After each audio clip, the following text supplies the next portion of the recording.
cancer strikes this vital organ, or when severe benign conditions like end-stage achalasia permanently destroy its function, the definitive surgical response is an esophagectomy.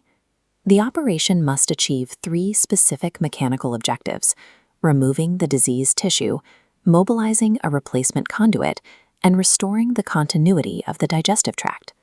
First, surgeons must completely cut away and extract the compromised segment of the esophagus, along with its surrounding tissue. As you can see in this model, to replace that missing segment, the patient's own stomach is released from its abdominal attachments, reshaped into a narrow tube, and elevated upward into the chest cavity. The new connection created between this stomach conduit and the remaining healthy upper esophagus is called an anastomosis. Executing these steps presents a severe spatial challenge. The operative field spans 3 distinct anatomical zones: the abdomen, the thorax, and the cervical region, or the neck. Because the esophagus spans all 3 areas, the surgical classification of an esophagectomy is dictated entirely by how the surgeon chooses to access those zones. That choice of access relies on 2 primary variables: the precise anatomical location of the tumor and the baseline physiological health of the patient. An esophagectomy is a challenge of anatomical access. The geometry of the surgical incisions must balance oncologic clearance, ensuring all the cancer is removed, with the structural need to safely rebuild the digestive tract. For tumors located in the lower, or distal esophagus, and the gastroesophageal junction, the standard surgical approach is the Ivor-Lewis procedure. This technique requires a 2-stage incision geometry. Illustrated here, the surgeon makes 1 incision in the abdomen and a 2nd incision on the right side of the chest, known as a right thoracotomy. The abdominal phase is dedicated to preparing the replacement. The surgeon mobilizes the stomach, freeing its blood supply and shaping it to serve as the new esophageal conduit. The thoracic phase tackles the disease itself. Working through the chest incision, the surgeon resects the diseased portion of the esophagus along with the surrounding local lymph nodes. The defining feature of the Ivor-Lewis procedure happens next. The stomach conduit is pulled up, and the anastomosis is created entirely inside the right chest cavity.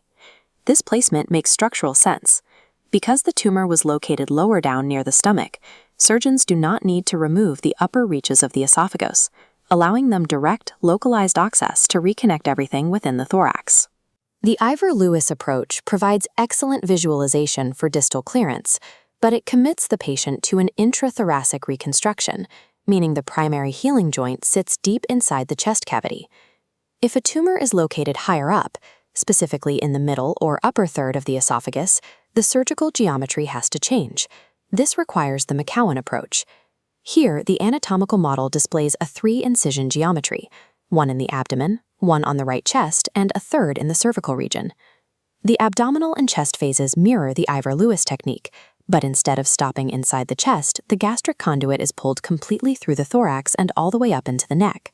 This mobilization is an anatomical necessity. Tumors located higher up require significantly wider proximal clearance margins above the diseased tissue, making access to the neck mandatory to ensure all microscopic cancer cells are removed. Because of this high resection, the new connection, the cervical anastomosis, must be established entirely within the neck. Moving this connection point alters the procedure's risk profile. If the anastomosis leaks as it heals, a leak in the neck is structurally safer and much easier to manage than a leak inside the enclosed space of the chest cavity. The McCowan procedure trades a more extensive 3-stage surgical trauma for superior proximal clearance margins and a safer anastomotic leak profile. Sometimes the limiting factor isn't the location of the tumor, but the physiology of the patient. Specifically, patients with heavily compromised lung function may not survive the trauma of having their chest cavity opened. For these cases, surgeons use the transhiatal esophagectomy. Looking at this model, you can see a strict 2-incision strategy, 1 in the abdomen and 1 in the neck, explicitly bypassing the chest wall entirely.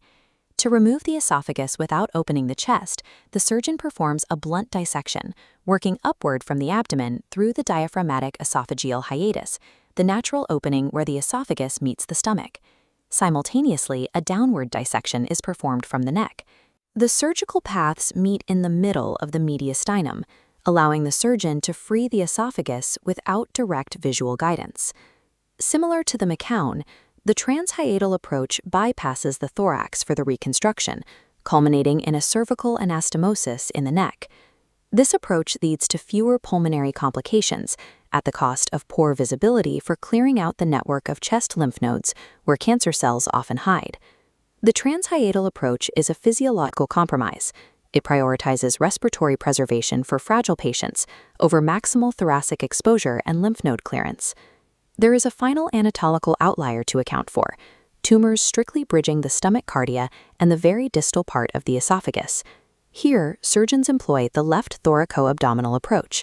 As illustrated, this is a highly targeted, single-incision strategy, sweeping across the left abdomen and directly up into the left lower chest. Opening this specific continuum allows both the resection of the tumor and the reconstruction of the digestive tract to occur exclusively in the lower left chest. These open techniques represent the classical pathways to the esophagus. Today, surgical evolution focuses on how to achieve these exact same pathways with less collateral damage to the body. This brings us to minimally invasive esophagectomy, or MIE. Notice how the large open incision lines fade away, replaced by a series of precise small port placements. Instead of large open incisions, MIE uses camera-guided laparoscopy in the abdomen and thoracoscopy in the chest to shorten recovery times and lower postoperative pain. The current iteration of this logic is RAMI, Robot-Assisted Minimally Invasive Esophagectomy. These robotic systems provide surgeons with high-definition 3D visibility and mechanical wrists that articulate with precision, allowing them to confidently navigate the tight, delicate spaces of the mediastinum. But MIE and RAMI do not invent new surgical pathways. They utilize the exact same access zones and geometric logic as the classical open approaches we just reviewed. While robotic technology successfully minimizes the trauma of entry, the actual spatial geometry of the resection remains dictated by those classical anatomical rules. The Ivor-Lewis targets lower tumors using abdominal and chest incisions for an intrathoracic anastomosis. The McCown treats mid to upper tumors via 3 incisions and a neck anastomosis. For poor lung function, the transhiatal bypasses the thorax for respiratory safety. The ultimate choice of procedure is a calculated high-stakes optimization. The surgical team balances maximal oncologic clearance against the specific morbidity risks of the individual patient.